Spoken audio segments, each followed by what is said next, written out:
sesuatu.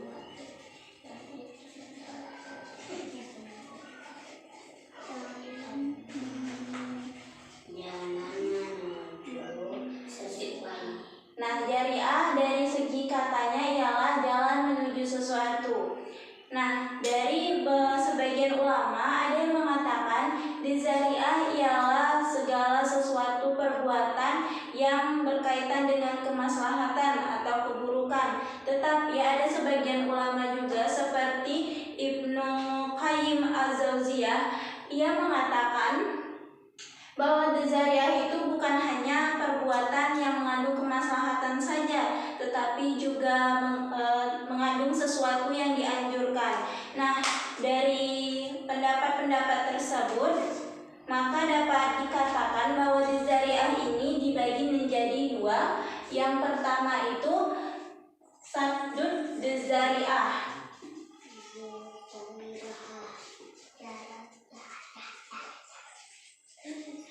Saddud dzariah ialah sesuatu yang dilarang. Nah, yang kedua itu ada faddud dzariah.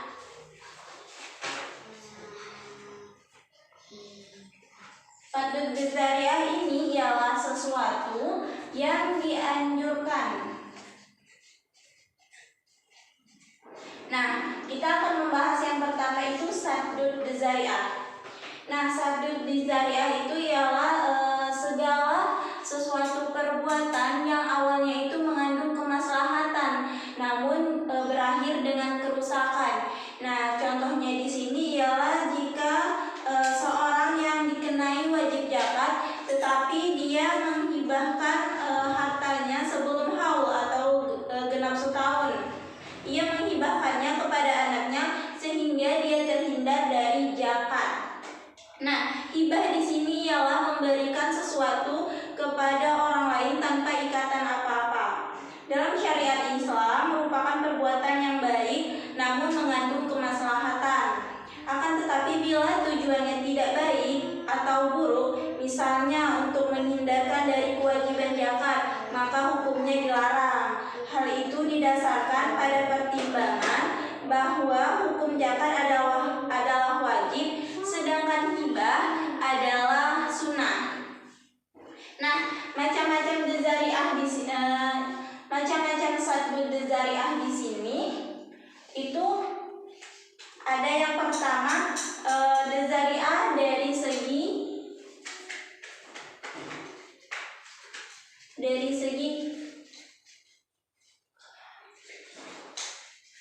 kualitas kemafsadatannya.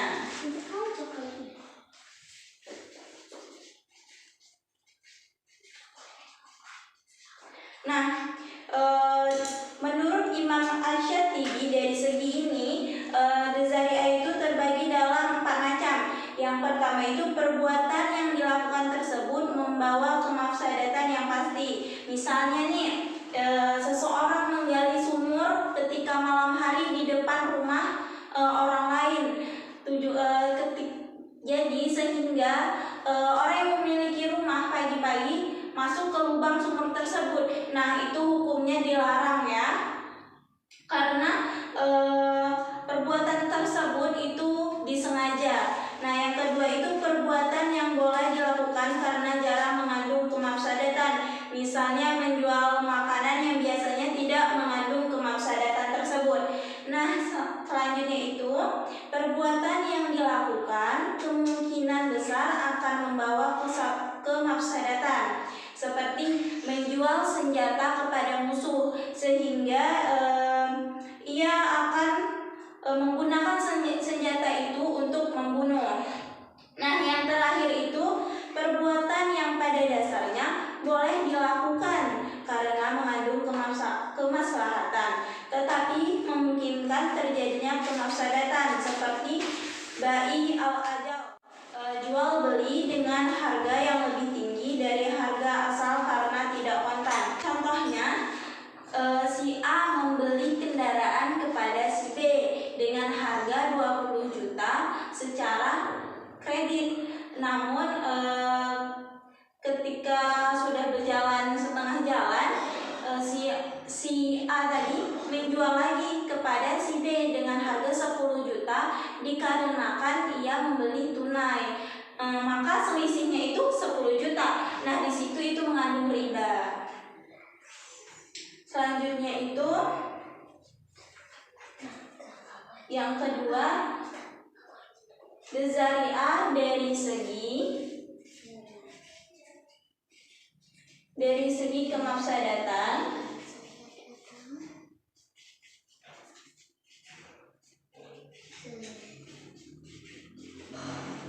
yang ditimbulkan.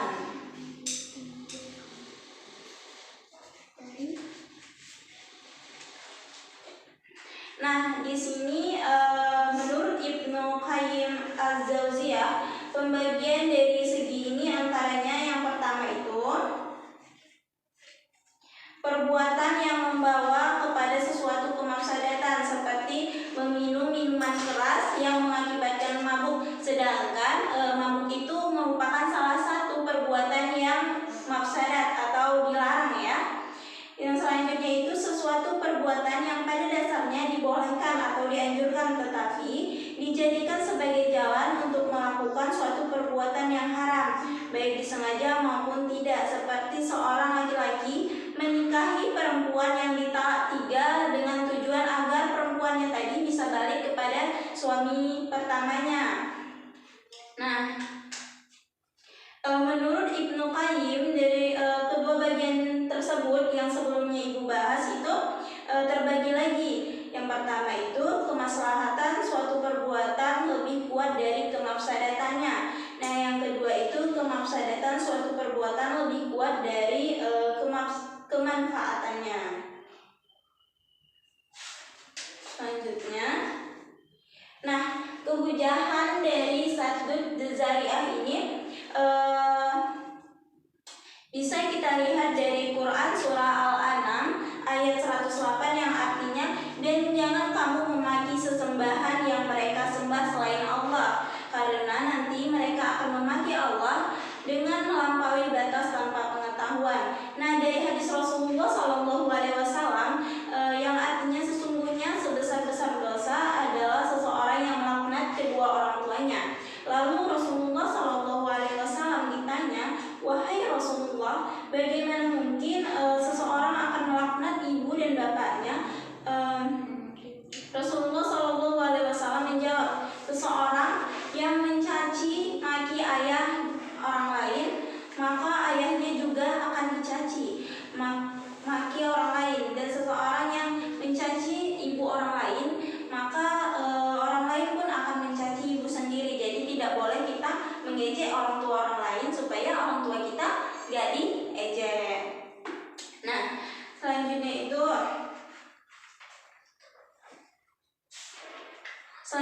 kita memasuki tentang saddud dzari'ah atau yang dianjurkan.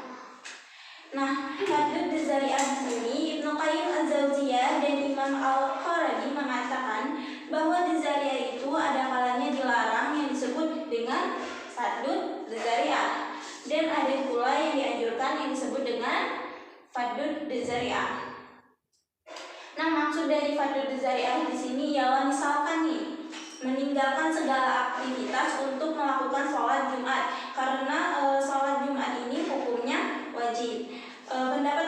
Namun pendapat tersebut dibantah oleh Wahbah al-Juhaili yang menyatakan bahwa perbuatan seperti sholat Jumat tersebut tidak termasuk pada dzari'ah, tapi dikategorikan sebagai muqaddimah atau pendahuluan dari suatu pekerjaan. Nah, apabila hendak melakukan suatu perbuatan yang hukumnya wajib, maka berbagai upaya dalam rangka melaksanakan kewajiban tersebut hukumnya wajib. Selanjutnya di sini ada kaidah yang mengatakan, yang artinya itu apabila sesuatu perbuatan bergantung pada sesuatu lain, maka sesuatu lain itu pun wajib. Begitu pula segala jalan yang menuju kepada sesuatu yang haram, maka sesuatu itu pun haram hukumnya. Para ulama telah sepakat tentang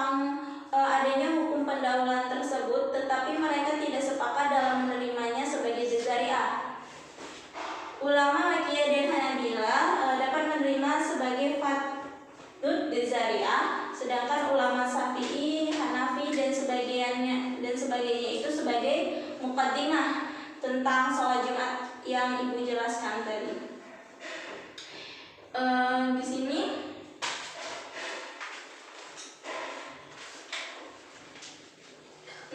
Di sini saddud dzari'ah dan faddud dzari'ah itu karena adanya selisih antara ada yang bilang dilarang, ada yang bilang dianjurkan. Nah, dari saddud dzari'ah dan faddud dzari'ah itu termasuk kepada sumber hukum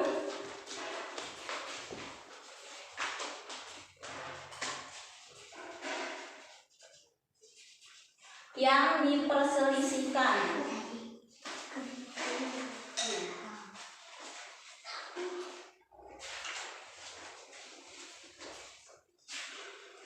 Atau ada yang tahu apa itu sumber hukum yang diperselisihkan dalam bahasa Arabnya? Nah, sumber hukum yang diperselisihkan itu ialah muhtalaf. Nah, jadi dzari'ah ini dibagi menjadi dua. Yang pertama itu saddud dzari'ah atau yang dilarang. Contohnya seperti yang tadi Ibu jelaskan, jika kita menghibahkan harta untuk supaya kita nggak dikenai zakat itu yang dilarang ya. Saddud dzari'ah itu yang dianjurkan. Nah, karena adanya selisih tadi menjadi sumber hukum yang diperselisihkan atau muhtalaf. Dan sampai di sini ada yang ingin ditanyakan? Apakah ada yang ingin ditanyakan? Tidak ada? Tidak ada. Baiklah, mungkin sudah paham ya atas penjelasan dari Ibu.